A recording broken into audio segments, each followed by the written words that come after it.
қазанымыз бар екен бізде. Армысыңдар балалар? Қазір біз көп қабатты ғимарат құрастырамыз. Қазір күте тұрыңыздар. Ең бірінші астыңғы бөлік фундамент жақсы болу керек. Үй болған соң, егер фундамент жақсы болса, үйдің іргесі мен төбесі жақсы болады. Көрдіңіздер ғой? Ендігі бірінші қабатты саламыз. Бірінші қабатымыз салынды. Өте күшті шықты. Ендігі екінші қабатымызды саламыз.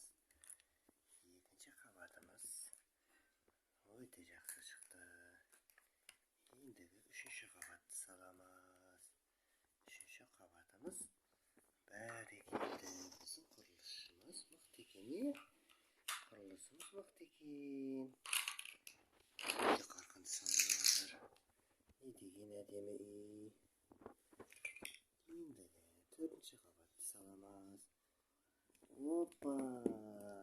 Төртінші қабатымыз салынды. Не деген зәулім сарай. Не деген үлкен үй. Ендігі қай қабат деп ойлайсыңдар мынау? Бұл қай қабат екен? Айтыңдаршы балалар. Бесінші қабат. Молодец, жарайсыңдар. Молодец, дұрыс таптыңдар. Бесінші қабат екен.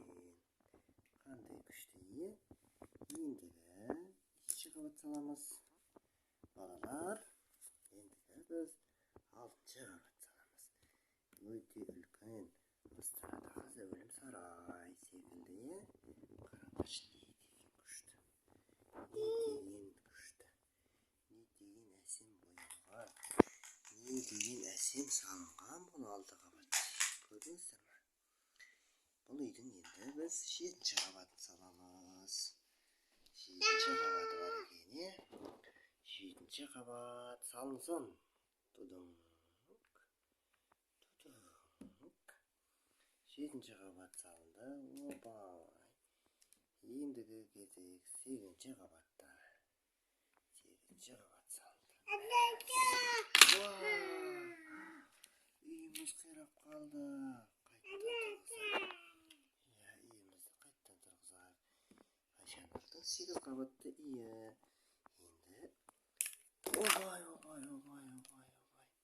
Қызым, қазір кіршасын сабалақ, сосын ойнаймыз, Қазір енді біз төбесін саламыз.